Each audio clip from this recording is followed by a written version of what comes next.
Is anybody from the Commissioner Coleman? Is anybody from the public there with you at your alternate meeting location? No, they are not. Okay, thank you. Okay, commissioners, it looks like the attendee list has populated. You can feel free to start the meeting. All right, the regular meeting of the Civil Service Commission of November 5th, 2025 will now come to order. Welcome in-person and online attendees. If you want to provide oral comments on any of the agenda items, please be sure to follow the instructions on the first page of the agenda. If you are attending this meeting in person and you would like to pull an agenda item for discussion, when asked, please stand and identify yourself by name or number, and we will return to your item after the consent agenda is approved. Attendees joining this meeting using the Zoom application will alert Commission staff of your intention to speak about an agenda item by using the Q&A function at the bottom of the screen. Please indicate you include your name, telephone number, or other identifying feature you selected when logging in, and the agenda item number you want to speak about. Attendees who dialed into today's meeting, please press *9 on your telephone to raise your hand to alert Commission staff of your intention to speak about an agenda item. When called upon for you to speak, please unmute yourself using *6 on your telephone. Please note that Commissioner Coleman is joining us via Zoom from an alternate meeting location listed on the agenda. We will now commence with the order of business. Will the Commissioner Secretary please take the roll? Commissioner Bassett. Commissioner Coleman. Commissioner Present. Coleman? Sorry, I was muted. Commissioner McGovern. Present. Commissioner Montenegro. Present. Commissioner Rodriguez-Kennedy. Present. Thank you. We'll now move to the approval of the minutes. Item B, may I have a motion to approve the minutes of the regular meeting of October 1st, 2025? So moved. There's a motion by Commissioner McGovern. Is there a second? I'll second. There's a second by Commission Vice President Coleman. Will do I call it? Yeah. Oh, yeah. Will the Commission Secretary please record Commissioner votes? Commissioner Coleman. Aye. Commissioner McGovern. Aye. Commissioner Montenegro. Aye.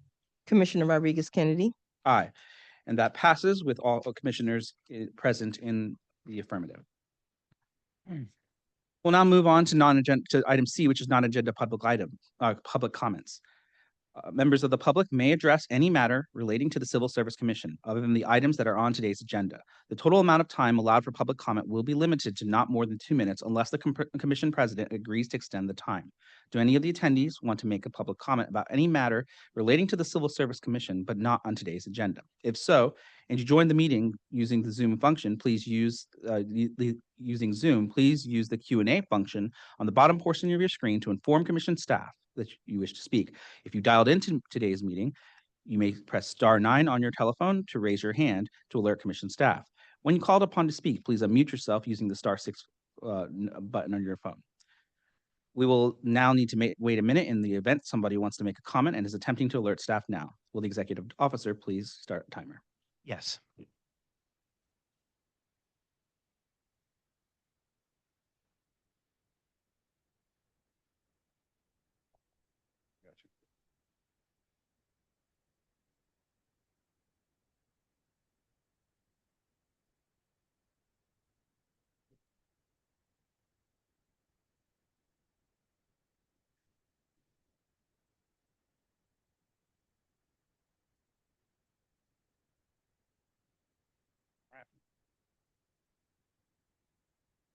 Please forgot time.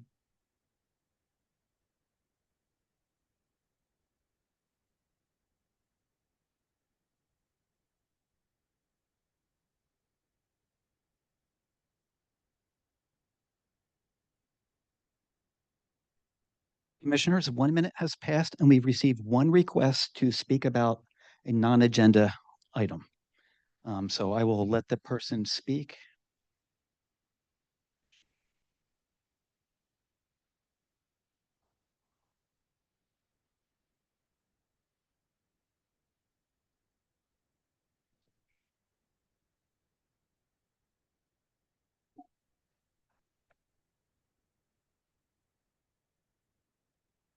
Hello. My name is Paloma Serna, and I'm the mother of Elisa Serna, who died in custody on November 11, 2019, by medical neglect at the hands of Deputy Lucas Lacey Lovisa, Deputy Tony Hall Bennett, and Nurse Dana Lee Pasquale. I am with Saving Lives in Custody, California, and North County Equity and Justice Coalition. I'm here today because the Civil Service Commission sits at an important crossroad in accountability for what happens inside our jails. While this body doesn't investigate deaths directly, you do decide whether discipline against sheriff's staff and jail medical personnel is upheld or reversed. Those decisions ripple through our entire system. And for families like mine who have lost loved ones in custody, they define whether accountability is real or just procedural. When a deputy or nurse intermination is appealed here, the public has a right to understand what that means in the larger story of safety, training, and the human life. Each of your rulings can either reinforce a culture or accountability or quietly undo it. Transparency is not an optional, it's essential. I'm asking the commission to strengthen public trust by publishing plain language summaries of every discipline case involving the sheriff department or jail staff, notifying clerk whenever a case connected to an in-custody death or serious harm is on your agenda, tracking also outcomes so we can see whether sustained discipline actually leads to change.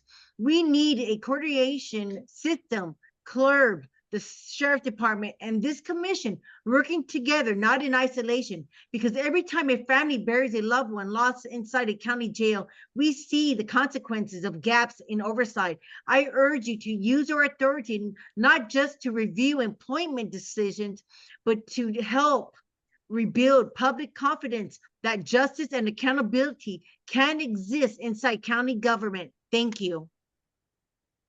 Thank you, Ms. Serna. Yes. Looks like we have a hand raised. Yes. Oh, we have somebody else.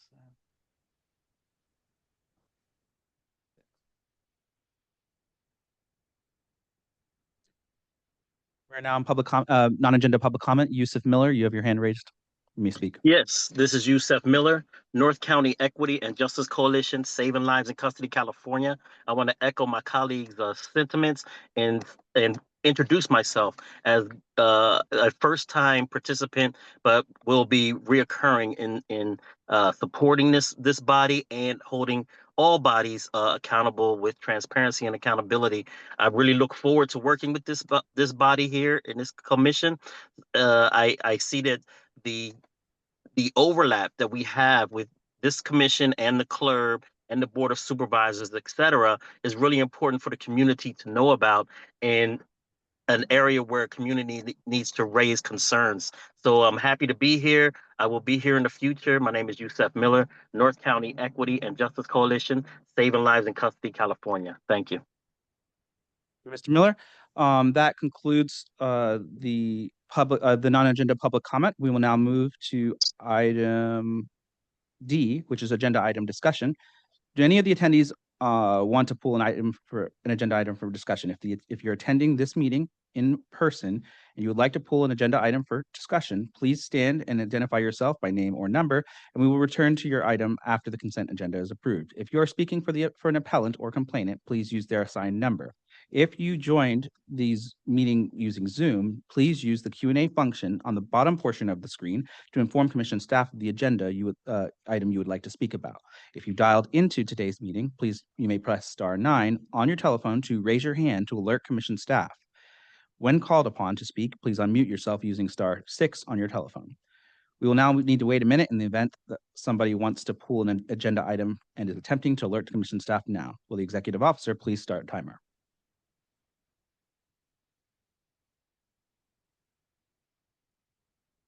Yes.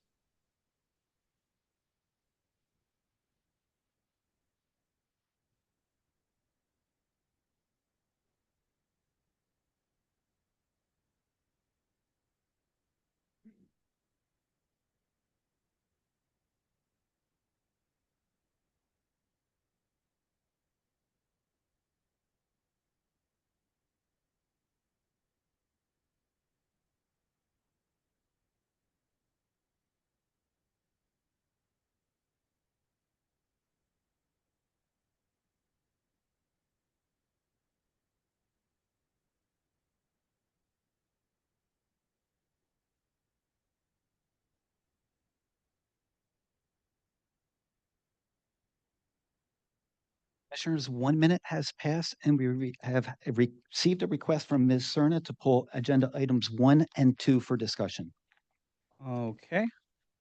All right, so items 1 and 2, which are the confirmation of assignments, have been pulled for discussion. Will the commission secretary please announce the remaining items that form the consent agenda? Commissioners, item 1, 2, and 4 are automatically pulled for discussion. Therefore, item 3, item 5 through 7 form our consent agenda for today. All right. May I have a motion to approve the consent agenda? Would so move. Is there a second? Second. Is there any discussion? Seeing none, will the commission secretary please record commissioner votes? Commissioner Coleman, Aye. Commissioner McGovern. Aye. Commissioner Montenegro, Aye. Commissioner Rodriguez Kennedy. Aye. We will now move to our agenda, to our discussion items. Oh, I'm sorry, that vote passes with all commissioners present in the affirmative. We'll now move to our agenda discussion items. We'll first go to agenda item 1, which is the confirmation of assignment, Commissioner Bassett, David J. Lopez Esquire, on behalf of 2025-026P, former Deputy Sheriff Detention / Court Services, appealing an order of termination and charges from the Sheriff's Office, previously assigned to myself, Commission President Rodriguez Kennedy. I believe we have Ms. Paloma Cerna who wishes to speak to this item. You can unmute yourself. Yes. You have So 2 minutes, my- Ms. Cerna. Okay, thank you. My name is Paloma Serna, the mother of Lisa Serna, who died in custody on November 11, 2019 by medical neglect at the hands of Deputy Lucas Lacey Lovisa, Deputy Tony Hall Bennett, and Nurse Dana Lee Pasquale, in which only Pasquale was fired. And I'm with Saving Lives in Custody, California, and North County Equity and Justice Coalition. I'm speaking on the appeals involving Deputy Sheriff Detention Officer and a Sheriff Detention Nurse. Both cases go to the heart of accountability inside our jails, how county system responds when lives are put at risk. In my daughter's Elisa Cerna's case, Deputy Lovisa and Deputy Hall Bennett were directly involved, and clerk found Deputy Lovisa at fault, yet neither deputy faced any discipline from the Sheriff Department. That is a kind of breakdown that destroys public trust and endangers both incarcerated people and the staff who do follow policy. To date, cases shows that accountability is not abstract. It is measured by whether consequences are real. When the Sheriff Department terminates a deputy or detention nurse for misconduct and the appeal comes before this commission, your decision defines whether the county's word about reform actually means something. I urge you to uphold discipline when negligence or policy violations are proven, and to publish plain language findings the public can understand. This commission, clerk, and the Sheriff Department must operate in coordination, not isolation, so that failures like the ones involved Deputy Lovisa and Hall Bennett never repeats. Every ruling you make today sends a signal. Will San Diego County stand for accountability and lives inside its jail, or will it protect the same culture that allows Elisa Cerna to die in a cell? Watch the videos that a federal judge made public at justiceforelisa.com. Thank you. Your time has elapsed. Yeah,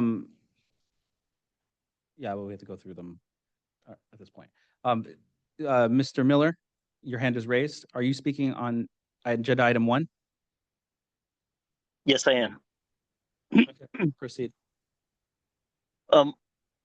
Agenda item 1, when it comes to sheriff deputies and their dismissals, I think it's necessary for us to understand when we look at causes of death in custody and we break down natural causes. Natural causes is so vague that it could be something that naturally occurs in the person, or it could be from neglect of the duties of an officer. For example, if someone has a heart attack, that is a natural cause. But if they have a heart attack because they didn't receive their medication or because of some trauma from a deputy, then that natural cause cause needs to be really looked into a bit better. And for years, we've been struggling with the review of these cases when it says natural cause or accidental cause. The causes are not broken down to give or reflect a true nature of the person's loss, the loss of that person.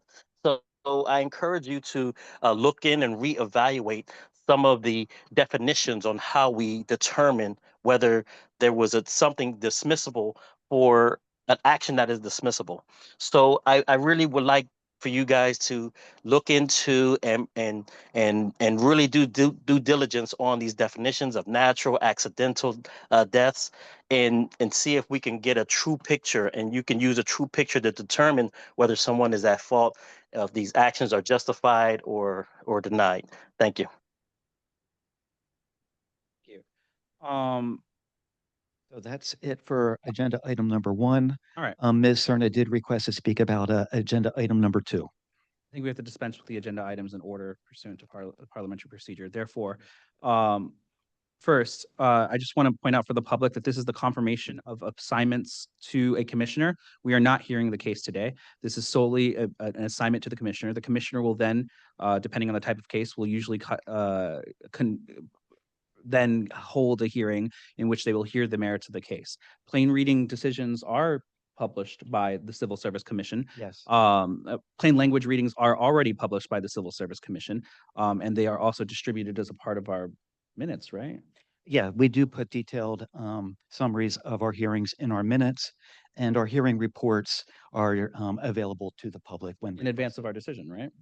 Oh, it's after the decision. After the After the decision has been made, the Civil Service Commission, as a matter of practice, as it has done historically, does do that. So I just wanted to make sure that the public knows that, because it has been that case for a long time. Now, I will entertain a motion to confirm the assignment. I'm sorry. I have chaired a bunch of meetings. I will now entertain a motion to confirm the assignment of this assignment number 1 to Commissioner Bassett. Is there a motion? So moved. Is there a second? I'll second. There's a motion and a second to confirm the assignment 1 to Commissioner Bassett. Will the Commission Secretary please call the roll? Commissioner Coleman, Aye. Commissioner McGovern, Aye. Commissioner Montenegro, Aye. Commissioner Rodriguez Kennedy. Aye. We're off script here. This is why I'm like chopping this up a little bit, but I do have a lot of experience as a meeting presider, so I'll get through it. All right. The next thing is item number 2, which is the confirmation of an assignment to number 2 to Commissioner Montenegro, David Fujimoto, Esquire, on behalf of 2025-028, former Sheriff Detention Nurse, appealing an order of termination and charges from the Sheriff's Office, previously assigned to Commissioner Coleman. I believe Ms. Serna raised your hand to speak on this matter. She did, and you can speak to that matter. Yes, You have 2 thank minutes, Ms. you. Serna. This is my first time attending this meeting, and so I had combined it with my with item 1, so it's the same. Thank you, Ms. Serna. Thank you, Ms. Appreciate Serna. it. Thank you. I will now entertain a motion to assign case number 2 to Commissioner Montenegro. Is there a motion? So moved. Is there a second? I'll I'll second for second. discussion. All right, there we go. So I have a motion by Commissioner McGovern and a second by Commission Vice President Coleman to assign case number 2 to Commissioner Montenegro. Is there any discussion? I should have asked for that last time. No discussion. Will the Commission Secretary please call the vote? Commissioner Coleman, Aye. Commissioner McGovern, Aye. Commissioner Montenegro, Aye. Commissioner Rodriguez Kennedy. Aye, and that passes with all commissioners present in the affirmative. All right, so we'll move on to agenda item 4, which is Commissioner Coleman's report on a discipline hearing. Do any of the attendees want to speak about this item? If so, and you joined using the Zoom function or the Zoom application, please use the Q&A function on the bottom portion of the screen to alert Commission staff. If you dialed into today's meeting, you may press *9 to raise your hand to alert Commission staff. We will now wait a minute in the event that somebody wants to speak about this agenda item and is attempting to alert Commission staff now. Will the Executive Officer please start a timer?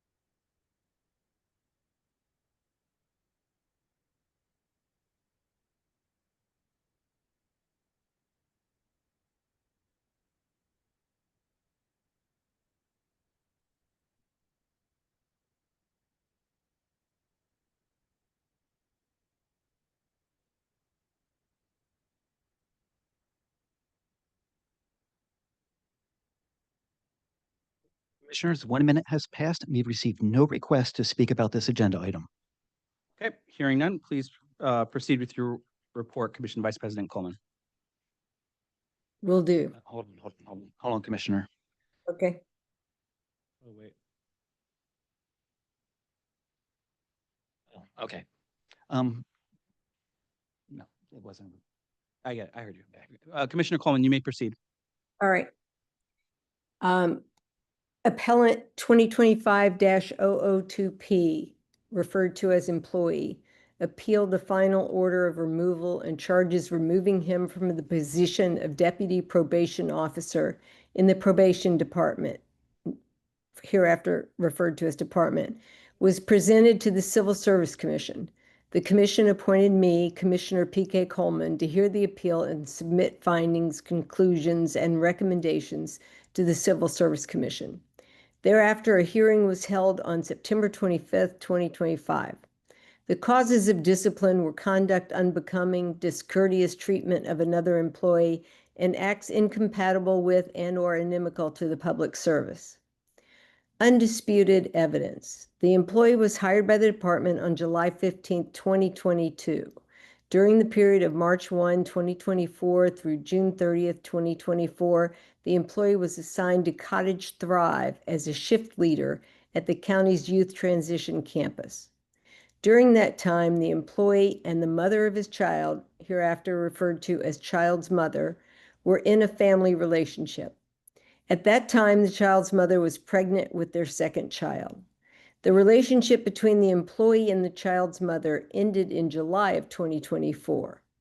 As of August 28, 2024, the child's mother had obtained a temporary restraining order against the employee.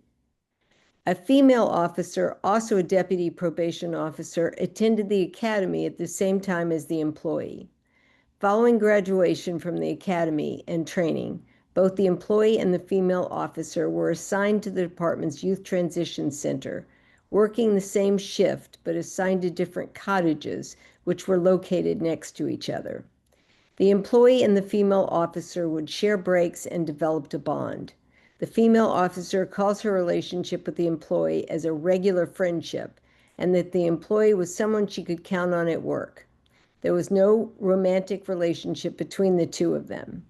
Like many colleagues, they did text or call one another outside of work, but they did not share in-person activities outside of work.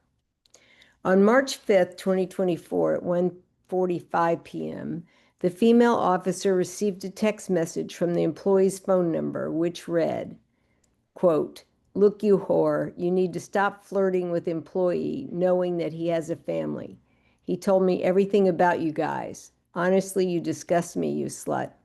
Dirty whore. By the way, learn to do your hair and makeup. Nasty fucking whore. I hope you get your karma, slut." End of quotation marks. On April 28, 2024, the employee called the female officer at 1:01 a.m., leaving the following voicemail message. "I'm just leaving you this message to let you know that I want nothing to do with you. Don't ever bug me. Don't ever talk to me. I want nothing ever to do with you." Unquote. The message also included two inaudible brief utterances before it ended. On or about May 30th, 2024, the female officer received a message from the employee's Facebook account through Facebook Messenger bearing the messages, quote, "Look, you whore," or "Look, whore, leave me alone, whore, slut," end of quotes. On or about June 10th, 2024, the female officer was notified by text message from another deputy probation officer, quote, DPO, who follows the employee on Instagram, that they saw a story on Instagram that included the female officer's picture on the employee's Instagram account. The female officer emailed her supervisor on June 11th, 2024, complaining that the employee continues to harass her.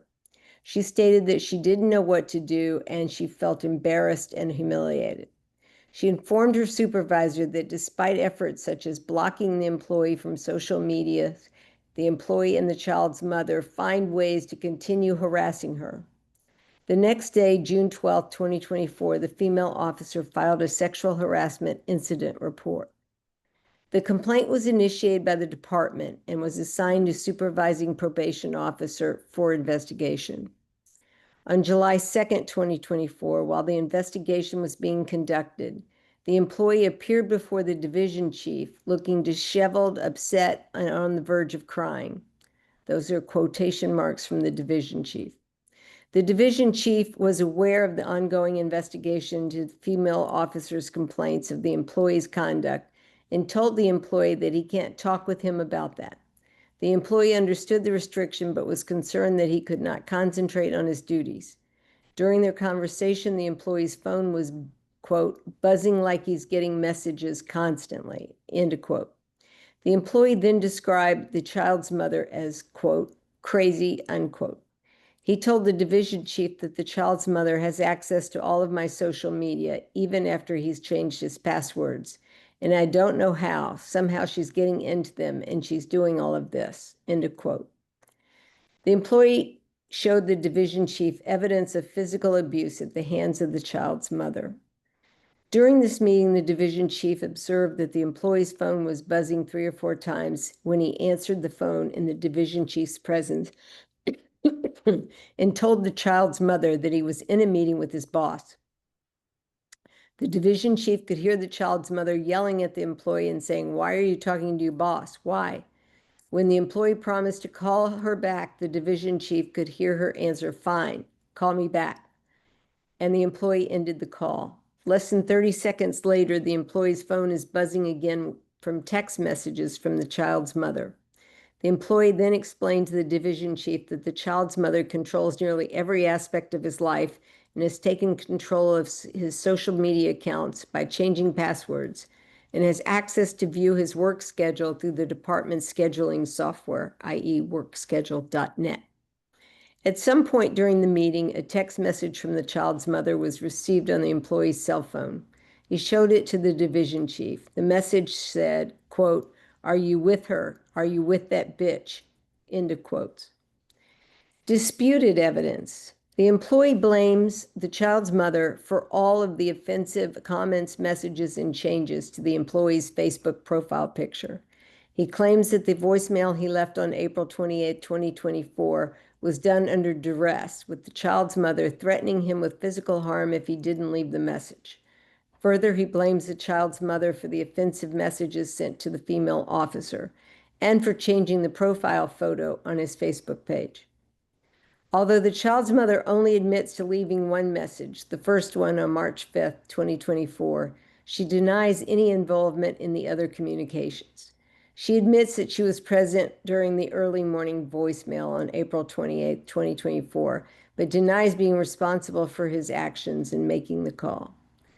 The department contends that regardless of whether he made the phone call under duress, the employee should have known that the voicemail message, as well as the use of his social media in a harassing manner, was harmful, offensive, highly inappropriate, discourteous, and disrespectful. And the employee had the responsibility to ensure that the harassment of the female officer was prevented. The employee contends that he was both physically and emotionally abused by the child's mother and that she used her position of control over their son and threats to prevent him from a relationship with their son, as well as the child she was expecting, to manipulate him into not only providing access to his social media accounts and cell phone, but also to access the department's highly sensitive workschedule.net.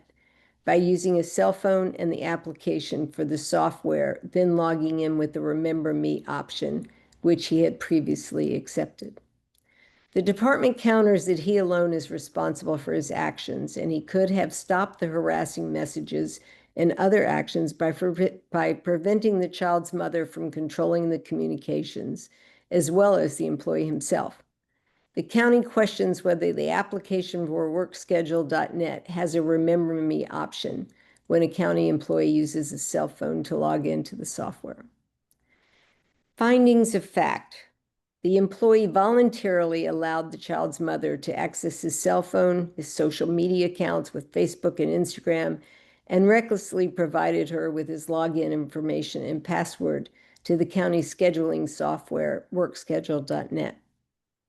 The child's mother used the employee's cell phone and social media accounts to leave harassing, disrespectful, and discourteous messages on the female officer's cell phone and private messaging service of her social media accounts. This includes changing the profile picture on the employee's Instagram account from his infant son to a headshot of the female officer.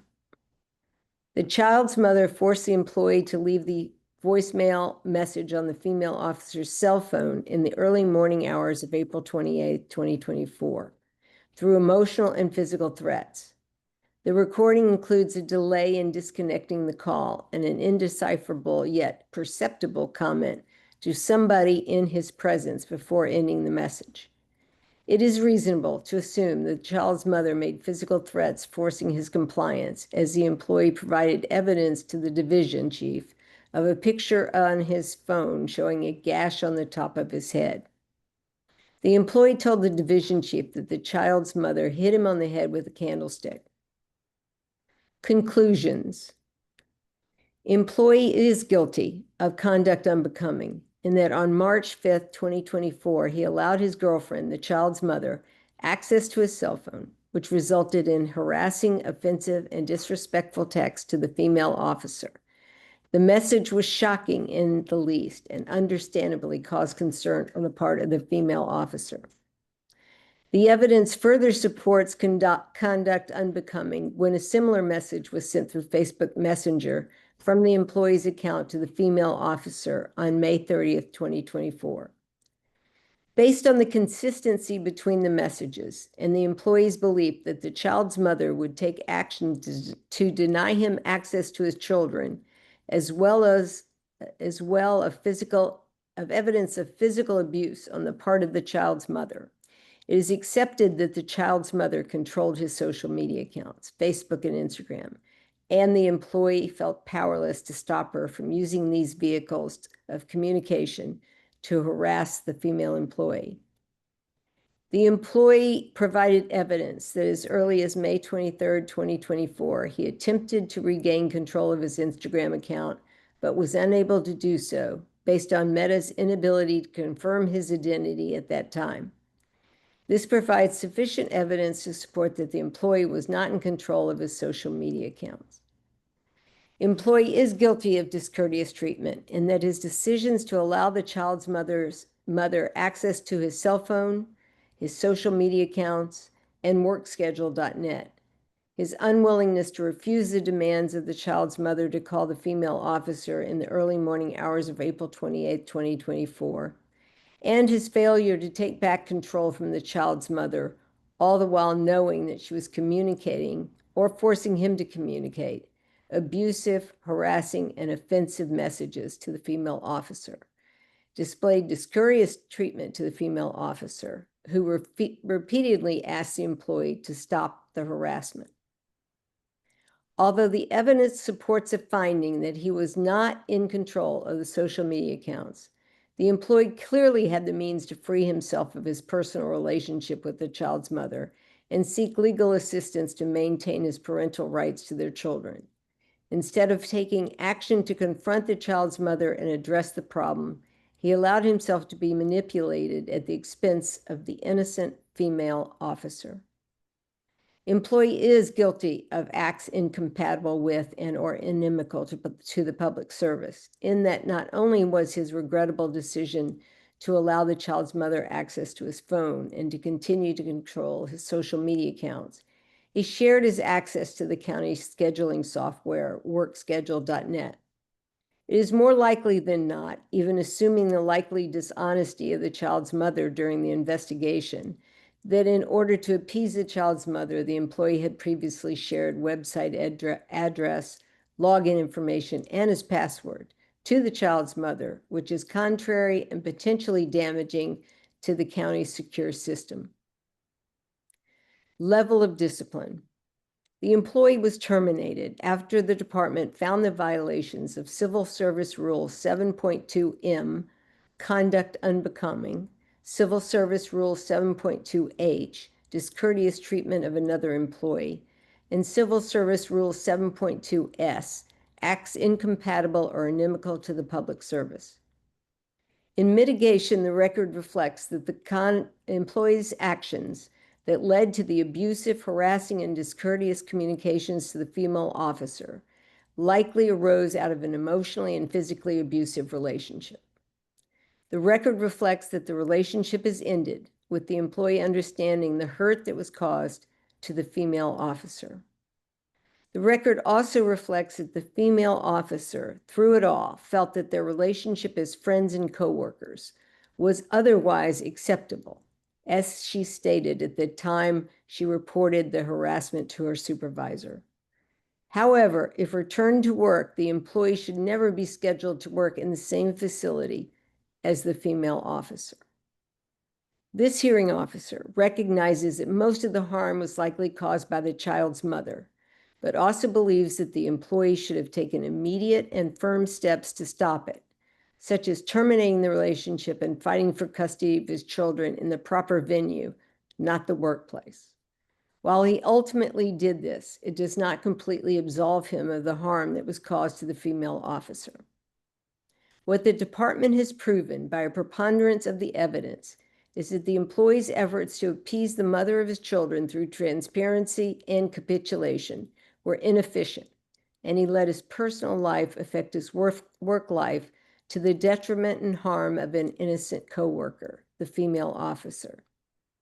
It is also proved by preponderance of the evidence that allowing access to the county's secure scheduling system is inimical to the interest of protecting the county from nefarious computer hackers. I do believe, however, that termination is too harsh of a punishment for the employee's misguided personal decisions and behaviors, and that progressive discipline would be more appropriate in this instance. I believe that the employee better understands his obligation to others in the workforce and how bad relationships in his personal life should not adversely impact others. Given this understanding, the employee has been duly warned, and any further conduct unbecoming of the officer shall result in termination. Therefore, it is my recommendation that while the department has met its burden in finding violations for all three causes, the discipline should be reduced to a suspension without pay for the maximum period of 90 calendar days. Recommendations. Based on the findings and conclusions set forth above, I hereby recommend the following decision. 1, that the final order of removal and charges be modified to a 90 calendar day suspension.